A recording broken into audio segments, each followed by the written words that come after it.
Okay dear students, last క్లాస్లో మనం లో టెంపరేచర్ ఫిజిక్స్లో రీజనరేటివ్ కూలింగ్ గురించి నేర్చుకోవడం జరిగింది. రీజనరేటివ్ కూలింగ్ అంటే ఏంటి? ఆల్రెడీ కూల్ అయినటువంటి గ్యాస్ని తీసుకొచ్చి ఇప్పుడు వచ్చేటువంటి ఇన్కమింగ్ గ్యాస్ కలిపినట్లయితే ఆ గ్యాస్ని ఇంకా ఎక్కువగా కూల్ అవ్వడం జరుగుతుంది. దాన్ని రీజనరేటివ్ కూలింగ్ అంటామని. అలాగే కేపీజా మెథడ్ను ఉపయోగించి లిక్విఫికేషన్ ఆఫ్ హీలియం ఒకటి డిస్కస్ చేసాం. తర్వాత అడియాబాటిక్ డీమాగ్నటైజేషన్ స్టార్ట్ చేయడం జరిగింది.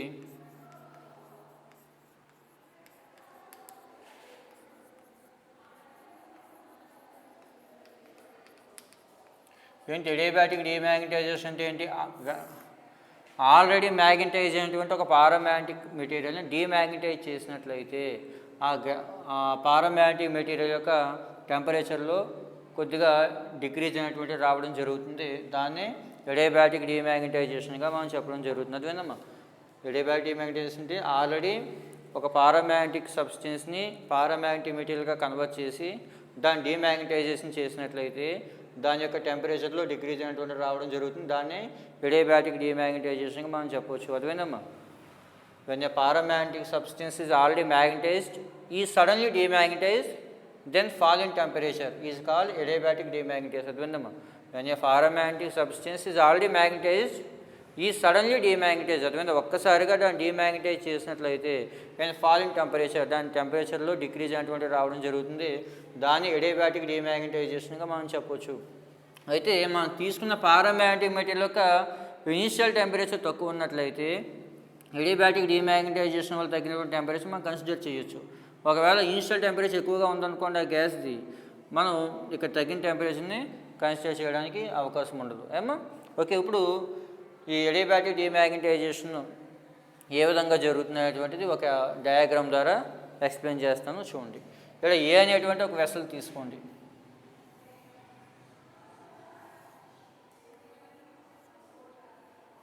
దీన్ని వ్యాక్యూమ్ పంప్కి అంటే ఇందులో ఉన్నటువంటి ఎయిర్ని బయటికి తీసేసే విధంగా ఒక వ్యాక్యూమ్ పంప్కి కనెక్ట్ చేయండి. ఇప్పుడు ఇందులో పి అనేటువంటి ఒక పారామాగ్నెటిక్ మెటీరియల్ని ఈ విధంగా సస్పెండ్ చేయండి. అది మీద వేలాడదీయండి. ఏ అనేటువంటి వెసల్లో పి అనే ఒక పారామాగ్నెటిక్ మెటీరియల్ని సస్పెండ్ చేయండి. యాక్చువల్గా పారామాగ్నెటిక్ మెటీరియల్గా గడలోనియం తీసుకోవడం జరుగుతుంది. అదేవిధంగా గెల్లోనియం మెటీరియల్ని పారామాగ్నెటిక్ సబ్స్టెన్స్గా తీసుకోవడం జరుగుతుంది. ఇప్పుడు అలాగే ఈ పారామాగ్నెటిక్ సబ్స్టెన్స్ యొక్క టెంపరేచర్ ఎంత ఉందో కొలవడానికి ఈ ఏ వెసల్ చుట్టూ ఎం అనేటువంటి కాయిల్స్ని కనెక్ట్ చేయండి. ఈ ఎం అనే కాయిల్ చేసే పని ఏంటంటే ఇక్కడ దీని మ్యాగ్నెటిక్ ఫీల్డ్లో ఏ విధమైన చేంజెస్ వచ్చినా సరే అక్కడ ససెప్టిబిలిటీని కొలిచి దాని ఆధారంగా ఈ కాయిల్ యొక్క టెంపరేచర్ ఎంత ఉందో చెప్తే అన్నమాట ఎం అనేటువంటి కాయిల్స్. అదేవిధంగా అంటే ఈ పారామాగ్నెటిక్ మెటీరియల్లోకి టెంపరేచర్ కొలవడానికి ఈ కాయిల్స్ ఉపయోగపడతాయి. ఎలా కొలుస్తున్నాయి అవి? ఈ పారామాగ్నెటిక్ మెటీరియల్ యొక్క ససెప్టిబిలిటీని కొలిచి. అదేవిధంగా తర్వాత ఈ ఏ అనే వెసల్ని బి అనేటువంటి ఒక డేవార్ ఫ్లాస్క్లోకి పెట్టండి.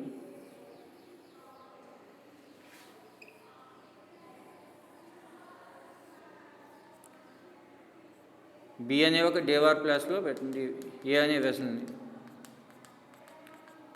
ఓకే, ఈ డేవార్ ప్లాస్ని ఏం చేస్తారంటే లిక్విడ్ హీలియంతో ఫిల్ చేయండి. అదేనమ్మా ఈ బి అనేటువంటి డేవార్ ప్లాస్ని లిక్విడ్ హీలియంతో ఫిల్ చేసి ఇప్పుడు మళ్ళీ ఈ ఎక్స్పెరిమెంట్ మొత్తాన్ని సి అనేటువంటి ఇంకొక డేవార్ ప్లాస్లో పెట్టండి. యూ షేప్లో ఉన్నటువంటి సి అనేటువంటి ఇంకొక డేవార్ ప్లాస్లో పెట్టి దాన్ని లిక్విడ్ హైడ్రోజన్తో ఫిల్ చేయండి.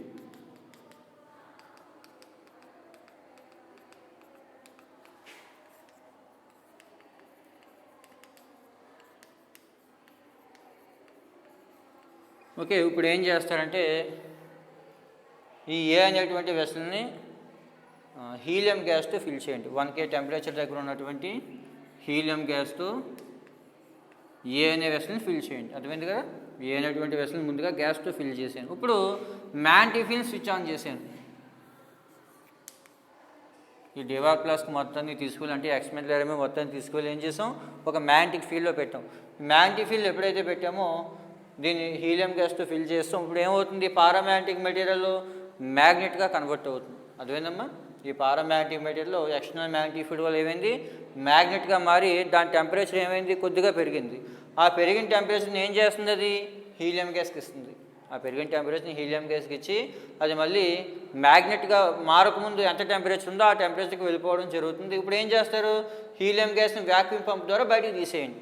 అదేందమ్మా, ఇప్పుడు హీలియం గ్యాస్ని వ్యాక్యూమ్ పంప్ ద్వారా బయటికి తీసేసినట్లయితే ఇప్పుడు అంతకుముందు పారామ్యాగ్నెటిక్ మెటీరియల్ ఇప్పుడు మ్యాగ్నెట్గా మారింది. కానీ పారామ్యాగ్నెట్గా ఉన్నప్పుడు ఎంత టెంపరేచర్ ఉందో మ్యాగ్నెట్గా మారిన తర్వాత కూడా అంతే టెంపరేచర్ అటువంటి ఉండడం జరిగింది. అదేందమ్మా, ఇప్పుడు సడన్గా మనం ఈ మ్యాగ్నెటిక్ ఫీల్డ్ తీస్తామనుకోండి, అంటే అప్లై చేసిన మ్యాగ్నెటిక్ ఫీల్డ్ జీరో చేస్తామనుకోండి, ఇప్పుడు ఆ మ్యాగ్నెట్ ఏమవ్వాలి, మళ్ళీ పారామ్యాగ్నెట్గా మారిపోవాలి. అది పారామ్యాగ్నెట్గా మారిపోతే ఈసారి వర్క్ ఎవరు చేయాలి, ఇందులో ఉన్న మాలిక్యూల్స్ చేయాలి. అదేవిధంగా ముందు మనం వర్క్ చేసాం, బయట నుంచి మ్యాగ్నెటిక్ ఫీల్డ్ అప్లై చేసి ఈ మాలిక్యూల్స్ని మనం కన్వర్ట్ చేసుకుని ఏం చేసాం, మ్యాగ్నెట్గా మార్చాం. ఇప్పుడు మనం మ్యాగ్నెటిక్ ఫీల్డ్ స్విచ్ ఆఫ్ చేసిన తర్వాత ఇక్కడ ఈ మ్యాగ్నెట్ పారామ్యాగ్నెట్గా మారాలంటే వర్క్ ఎవరు చేయాలి, ఇందులో ఉన్న మాలిక్యూల్స్ వర్క్ చేయాలి. కాబట్టి ఆ పారామ్యాగ్నెట్ యొక్క టెంపరేచర్ డిక్రీజ్ అవ్వడం జరుగుతుంది. అర్థమైందమ్మా, ఇలా టెంపరేచర్ ఎంత డిక్రీజ్ అయింది అనేటువంటిది ఈ ఎం అనేటువంటి కాయిల్స్ ద్వారా కనెక్ట్ చేయొచ్చు. ఈ విధంగా ఎడియాబాటిక్ డీమాగ్నెటైజేషన్ ద్వారా పారామ్యాగ్నెటిక్ మెటీరియల్ యొక్క టెంపరేచర్ డిక్రీజ్ అవ్వడం జరుగుతుంది. ఇప్పుడు ఆ టెంపరేచర్కి ఈక్వేషన్ డెరైవ్ చేద్దాం.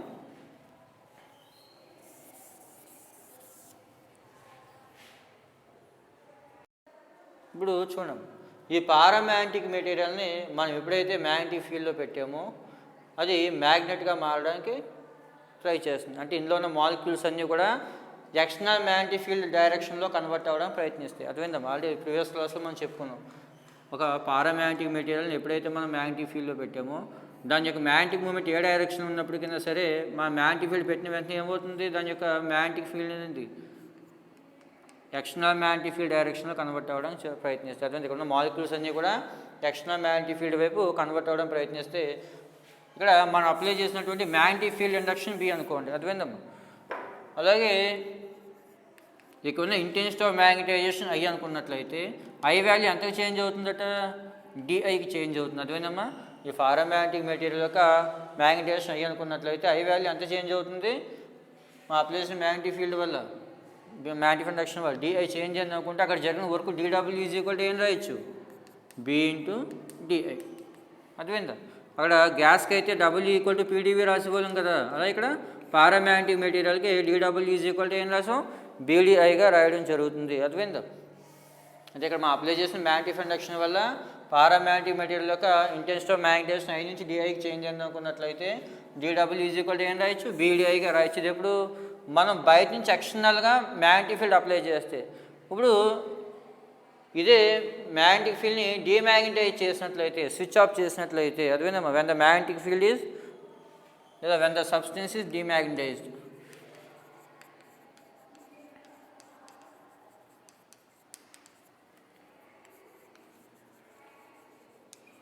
అంటే డీమ్యాగ్నెటైజ్ చేసినట్లయితే అంటే మ్యాగ్నెటిక్ ఫీల్డ్ స్విచ్ ఆఫ్ చేసినట్లయితే ఇప్పుడు వర్క్ ఎవరు చేయాలి, ఈ మాలిక్యూల్సే చేయాలి. కాబట్టి వర్క్ నెగిటివ్ అవుతుంది. Work DW is equal to ఏం రాయొచ్చు, మైనస్ బీడీఐ. ముందు మనం వర్క్ చేస్తాం మ్యాగ్నెటిక్ ఫీల్డ్ అప్లై చేసి ఇంటెన్సిటీ ఐ నుంచి డిఐకి చేంజ్ చేసాం. డిడబ్ల్యూ ఈక్వల్ టు బీడీఐ రాసిన ప్లస్లో వచ్చింది.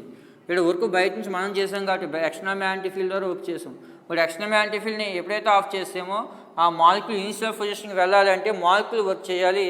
అందువల్ల డిడబ్ల్యూ ఈజ్ ఈక్వల్ టు ఏం రాయొచ్చు, మైనస్ బీడీఐ. అర్థమైందమ్మా, ఇప్పుడు థర్మోడైనమిక్స్ ఫస్ట్లో ఏంటి, from first law of thermodynamics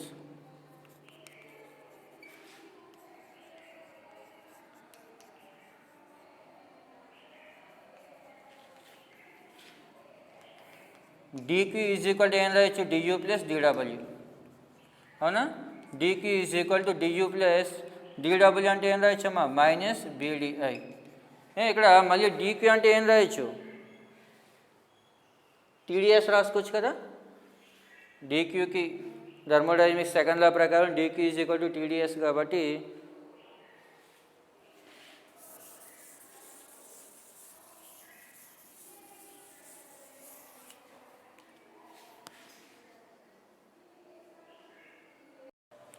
ఇక్కడ చూడమ్మా, ఇక్కడ ఏం చేస్తారంటే ఈ విధంగా కాదు, dQ is equal to dU plus డిడబ్ల్యూ అంటే ఏంటి, పీడీవీ కదా, పీడీవీ మైనస్ బీడీఏ రాయాలి.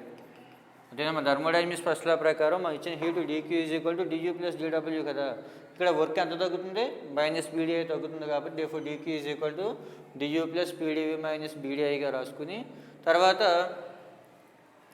థర్మోడైనమిక్స్ సెకండ్ లా ప్రకారం dq అంటే ఏం రాసుకోవచ్చు, TdS. అంటే TdS is equal to du plus PdV minus BdI. ఇక్కడ వాల్యూమ్ కాన్స్టెంట్ అనుకున్నట్లయితే, అంటే ఇక్కడ వాల్యూమ్లో వచ్చేటువంటి చేంజ్ స్లైట్లీ డిఫరెన్స్ అనుకుంటే, అంటే బాగా తక్కువ డిఫరెన్స్ అనుకున్నట్లయితే dV 0గా తీసుకోవచ్చు. అదేనమ్మా, when V is constant dV equal to 0 అవుతుంది. కాబట్టి therefore TdS is equal to du minus BD. ఒకవేళ ఎంత చేయాల్సిన అవసరం అంటే ముందు మనం రాసినట్టుగా dW equal to minus BDI రాసేసుకుని TdS is equal to du minus BDIగా రాసినా నష్టమేం లేదు. అర్థమైందమ్మా. therefore థర్మోడైనమిక్స్ ఫస్ట్ లా ప్రకారం dq equal to du plus dW రాసుకుని, dW అంటే మైనస్ BDI కదా, అలాగే వాల్యూమ్ కాన్స్టెంట్ అనుకున్నాం పారామ్యాగ్నెటిక్ మెటీరియల్. ఒకవేళ వాల్యూమ్లో కొద్దిగా వేరియస్ వచ్చినా అది బాగా తక్కువ అనుకున్నట్లయితే dV 0 తీసేసుకున్నట్లయితే dq equal to du plus dWలో ఏం రాసుకోవచ్చు, TdS is equal to du minus BDIగా రావడం జరుగుతుంది. ఇది యాక్చువల్గా ఏ రూపంలో ఉంది,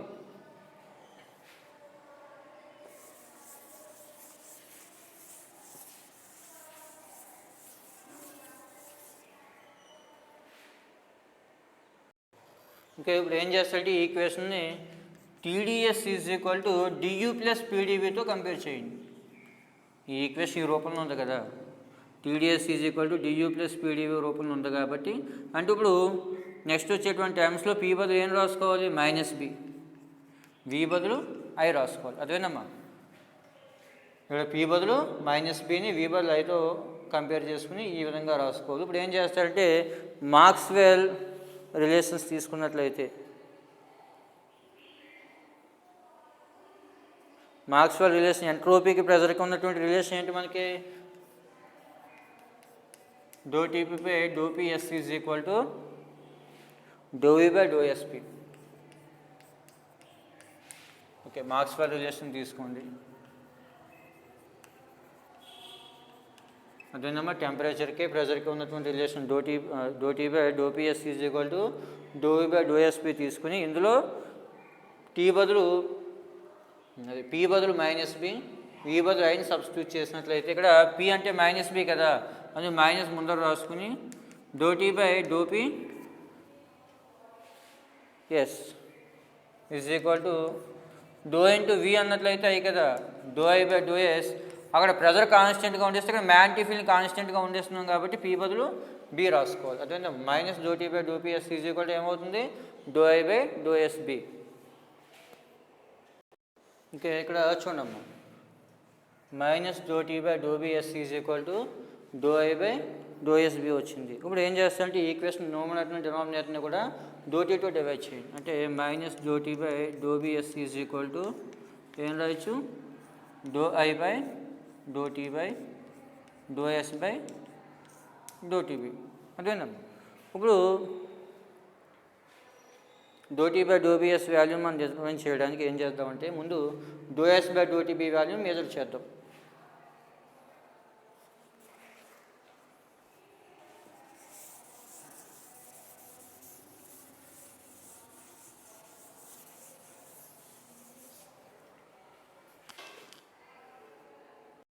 నెక్స్ట్ ఏమనుకుంటారంటే M is the mass of the gas and Cb is the specific heat of gas at constant field.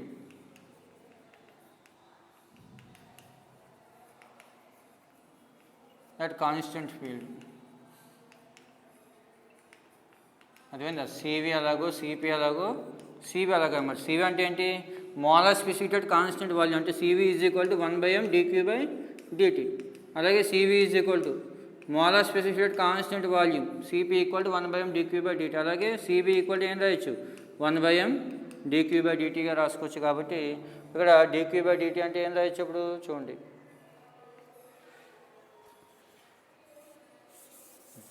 ఈ వాల్యూని పక్కన రాసి తెచ్చుకోండి. Cb ఈజ్ ఈక్వల్ టు ఏమవుతుంది, 1/m dq బై dt. ఇప్పుడు నెక్స్ట్ ఏం చేస్తారంటే ∂S బై ∂Tని తీసుకోండి. ఇప్పుడు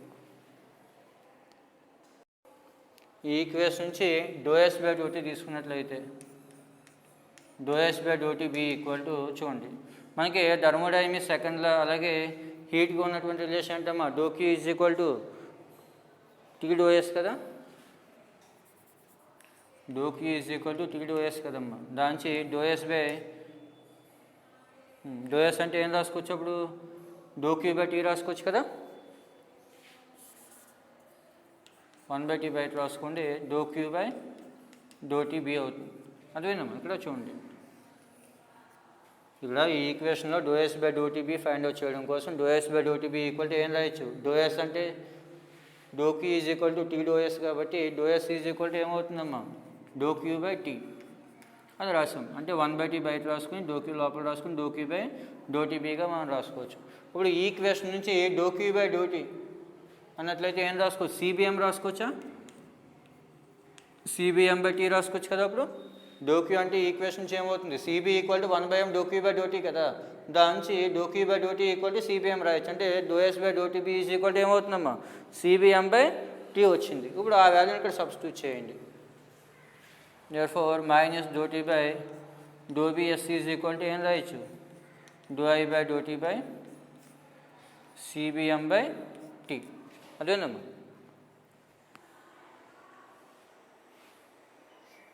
ఇప్పుడు ఈ మైనస్ ఇటువైపు పంపించేసి నేను రివర్స్ చేయండి.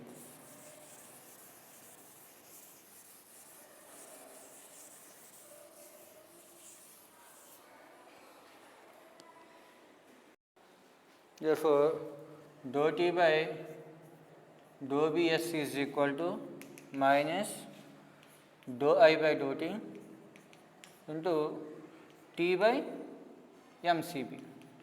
అదేనమ్మా, del I by do T into T by MCB. ఇది కాన్స్టెంట్ మ్యాగ్నెటిక్ ఫీల్డ్ దగ్గర కాబట్టి ఇక్కడ బి రాసుకోండి. దీని నుంచి del T is equal to ఏం రాయచ్చమ్మా, minus do I by do T B into T by MCB into del బీగా రాసుకోవచ్చు. అర్థమైందా, del T is equal to minus do I by do T B into T by MCB do B. లేదు, T by MCB ముందర రాసుకుని do T is equal to minus T by MCB. ఇక్కడ CB అంటే ఏంటి, specific heated constant magnetic field అని. అదేవిధంగా CP ఎలా రాసామో CB కూడా అలాగే మనం తీసుకోవడం జరుగుతుంది. Minus T by MCB into del I by do T by del I by do T B into del బీగా రాసుకోవచ్చు. అదేవిధమ్మా, ఇది ఎడియాబాటిక్ డీమ్యాగ్నటైజేషన్ వల్ల పారామ్యాగ్నెటిక్ సబ్స్టెన్స్లో వచ్చినటువంటి చేంజ్ ఇన్ టెంపరేచర్కి ఈక్వేషన్ అనమాట. ఓకే, నెక్స్ట్ ససెప్టిబిలిటీ కైని డిఫైన్ చేద్దాం. నెక్స్ట్ ఏం చేద్దామంటే ససెప్టిబిలిటీ కై.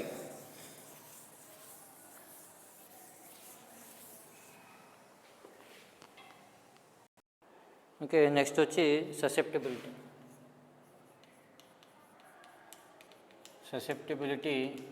కై ఈజ్ ఈక్వల్ టు ఏం రాయొచ్చు, intensity of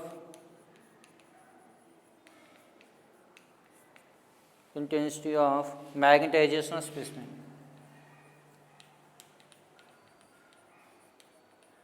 Magnetization of specimen by applied magnetic field, లేదా intensity of magnetizing field.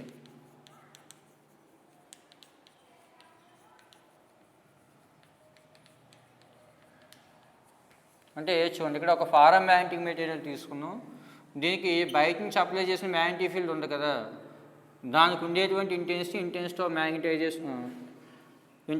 Magnetising ఫీల్డ్గా చెప్తుంది. ఏదైతే ఇక్కడ చూడండి ఎక్స్టర్నల్ మ్యాగ్నెటిక్ ఫీల్డ్ అప్లై చేసామో అది మ్యాగ్నటైజింగ్ ఫీల్డ్. ఇక్కడ ఏదైతే పారామ్యాగ్నెటిక్ ఫీల్డ్ మ్యాగ్నెట్గా మారుతుందో దాన్ని మ్యాగ్నటైజేషన్ అంటాం. అదేవిధంగా ఇది మ్యాగ్నెట్ కదా, మ్యాగ్నెట్గా మారుస్తున్నాం. యాక్చువల్గా పారామ్యాగ్నెటిక్ మెటీరియల్ మ్యాగ్నెట్గా దాన్ని మ్యాగ్నెట్గా మారుస్తున్నాం కాబట్టి దాన్ని మ్యాగ్నటైజేషన్ అంటాం. ఇంటెన్సిటీ ఆఫ్ మ్యాగ్నటైజేషన్ ఐతో డినోట్ చేస్తాం. అయిపోయి ఇంటెన్సిటీ ఆఫ్ మ్యాగ్నటైజింగ్ ఫీల్డ్ అంటే ఏంటి, ఎక్స్టర్నల్ ఫీల్డ్ బయట నుంచి పెట్టింది, అది బి అనమాట.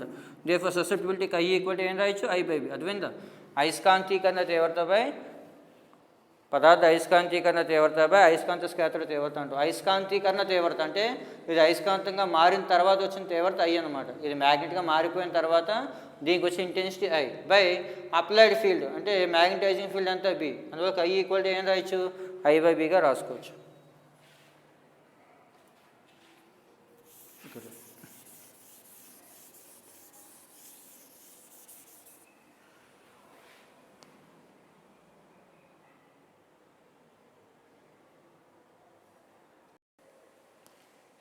ఇక్కడ కై ఈజ్ ఈక్వల్ ఏం రాయచ్చమ్మా I/Bగా రాసుకోవచ్చు. అలాగే క్యూరీ లా ప్రకారం ససెప్టిబిలిటీ అనేది టెంపరేచర్కి ఇన్వర్స్లీ ప్రపోర్షనల్. అంటే ఒక మ్యాగ్నెటిక్ మెటీరియల్ యొక్క టెంపరేచర్ ఇంక్రీజ్ చేసుకుంటే వెళ్ళినట్లయితే అది పారామ్యాగ్నెట్ అవ్వచ్చు, లేకపోతే ఫెర్రో అవ్వచ్చు, లేకపోతే ఇంకేదైనా మ్యాగ్నెట్ అవ్వచ్చు, దాని యొక్క టెంపరేచర్ అనేటువంటి పెరుగుతూ వెళ్ళినట్లయితే అది ఇన్వర్షన్ టెంపరేచర్ కన్నా ఎక్కువైనట్లయితే దాని యొక్క మ్యాగ్నెటిజం లాస్ అవ్వడం జరుగుతుంది. అర్థమైందమ్మా?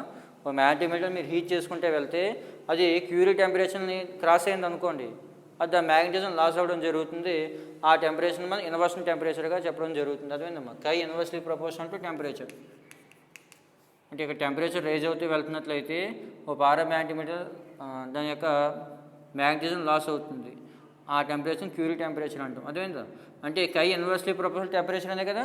కై వాల్యూ అంటే టెంపరేచర్ డిక్రీజ్ అవుతుంది. ఇక ప్రపోర్షన్ చేస్తే కాన్స్టెంట్ పెట్టాలి, సి పెట్టినట్లయితే దీన్ని క్యూరీ కాన్స్టెంట్ అంటాం. కై ఈజ్ ఈక్వల్ టు సి పెట్టి అనమాట. అర్థమైందా? ససెప్టిబిలిటీ కై టెంపరేచర్కి ఇన్వర్స్లీ ప్రపోర్షనల్. ఇక్కడ susceptibility chi is equal to ఏం రాయచ్చమ్మా C/T. ఇక్కడ సి అనేది క్యూరీ కాన్స్టెంట్. ఇప్పుడు ఈ రెండు ఈక్వేషన్స్ని ఈక్వల్ చేసుకున్నట్లయితే C/T ఈజ్ ఈక్వల్ టు ఏమవుతుంది I/B. దాని I ఈజ్ ఈక్వల్ టు ఏమొస్తుంది CB/T. ఒకటి ఈక్వేషన్లో I బదులు CB/T అని సబ్స్టిట్యూట్ చేసుకోవచ్చు కదా. అర్థమైంది కదమ్మా? ఇక్కడ కైని రెండు రకాలుగా డిఫైన్ చేసుకున్నాం. కై ఈజ్ ఈక్వల్ టు I/B ఒకటి, కై ఈజ్ ఈక్వల్ టు C/T ఒకటి. ఇప్పుడు రెండు ససెప్టిబిలిటీలే కాబట్టి రెండు ఈక్వల్ చేసుకున్నాం. దాని I ఈజ్ ఈక్వల్ టు ఏమొచ్చింది CB/T. ఇప్పుడు ఈ వాల్యూని ఈక్వేషన్లో సబ్స్టిట్యూట్ చేద్దాం. సబ్స్టిట్యూట్ చేసి ఇక్కడ temperature initial temperature TI, final temperature TF అనుకోండి. అలాగే initial temperature TI, final temperature TF. అలాగే initial magnetic field BI, final magnetic field BF అనుకున్నట్లయితే ఇప్పుడు ఆ లిమిట్స్ మధ్య దీన్ని ఇంటిగ్రల్ చేయండి, వాల్యూ అప్లై చేసి. అప్పుడు change in temperature TF minus TI is equal to integral. ఇక్కడ T కాన్స్టెంట్, MCB కాన్స్టెంట్. అవునా? ఇక్కడ T కాన్స్టెంట్, MCB కాన్స్టెంట్ కాబట్టి రెండింటిలో ఇంటిగ్రల్ బయట రాసుకోండి. T/MCB ∂T. I వాల్యూ ఎంత మనకి CB/T కదా, అది సబ్స్టిట్యూట్ చేయండి. CB/T into ∂B.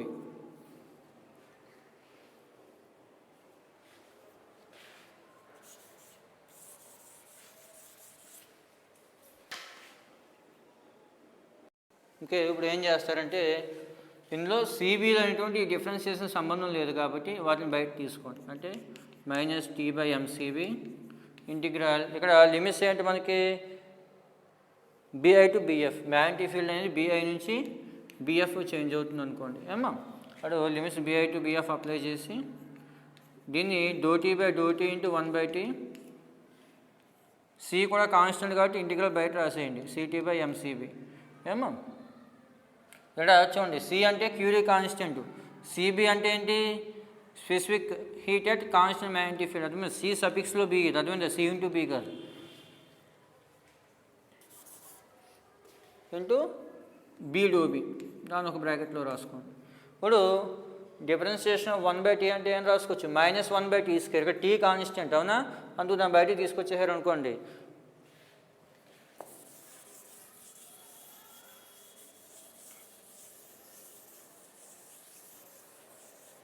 ఇప్పుడు చూడండి is equal to -CT/MCB into ఇక డిఫరెన్షియేషన్ ఏమొస్తుంది -1/T² వస్తుంది. Integral BI to BF B/B. ఏమో is equal to TT cancel అయిపోతుంది, పైన మైనస్ అయిపోతున్నప్పుడు C/MCB/T. అదేనమ్మా.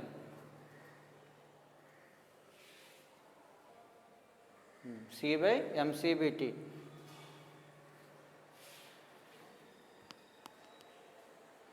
అలాగే ఇంటిగ్రల్ B అంటే ఏంటి B²/2 కదా. Limits BF BI. ఇప్పుడు ఈజ్ ఈక్వల్ టు ఏం రాయొచ్చు 2 ముందర రాసుకుంటే C/2MCB/T BF² minus BI².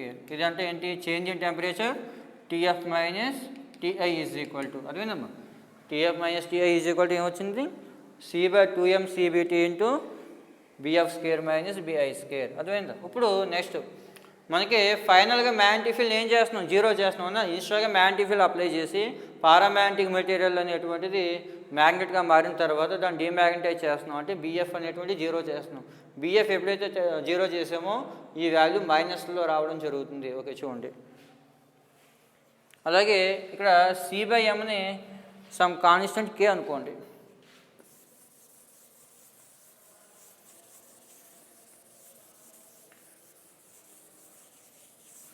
Okay, ఈక్వేషన్లో ఉన్నటువంటి C/Mని సమ్ కాన్స్టెంట్ K అనుకున్నట్లయితే అప్పుడు డెఫర్ TF minus TI is equal to ఏమవుతుందమ్మా, K/2CBT into BF square minus BI square. అయితే ఇక్కడ ఎడియాబాటిక్ డీమ్యాగ్నటైజేషన్ జరగాలి అంటే BF అనేటువంటి జీరో అవ్వాలి. అలా BF ఈక్వల్ టు జీరో అయినట్లయితే అప్పుడు ఈక్వేషన్ ఏ విధంగా మారుతుంది, TF minus TI is equal to minus K/2CBT into BI square. ఇక్కడ వచ్చి నెగిటివ్ టర్మ్ ఏంటి, టెంపరేచర్ డిక్రీజ్ అవుతుందని చెప్తుందన్నమాట. అర్థమైంది, అంటే ఎడియాబాటిక్ డీమ్యాగ్నటైజేషన్లో టెంపరేచర్ డిక్రీజ్ అవుతుందని మనం ఈ ఈక్వేషన్ ద్వారా చెప్పడం జరుగుతుంది. ఇది ఎడియాబాటిక్ డీమ్యాగ్నటైజేషన్ సంబంధించి ఏమో. ఓకే, నెక్స్ట్ క్లాస్లో వర్కింగ్ ఆఫ్ రిఫ్రిజిరేటర్, అలాగే working of air conditioner, chlorofluorocarbons, ఇవన్నీ కూడా effect of earth, effect of ozone layer due to chlorofluorocarbons, ఇవన్నీ కూడా నెక్స్ట్ క్లాస్లో మనం డిస్కస్ చేద్దాం. ఇది చాలా ఇంపార్టెంట్ ఎగ్జామ్, ఎడియాబాటిక్ డీమ్యాగ్నటైజేషన్, అలాగే ఇందులో లిక్విఫైజేషన్ ఆఫ్ హీలియం. ఆ రెండు క్వశ్చన్లు మోస్ట్ ఇంపార్టెంట్ క్వశ్చన్స్ అనమాట. లిక్విఫైజేషన్ ఆఫ్ హీలియం షార్ట్ ఆన్సర్కి అడుగుతారు, ఎడియాబాటిక్ డీమ్యాగ్నటైజేషన్ ఎస్ఏకి అడుగుతారు. అమ్మా జాగ్రత్తగా చదవండి. Okay, thank you.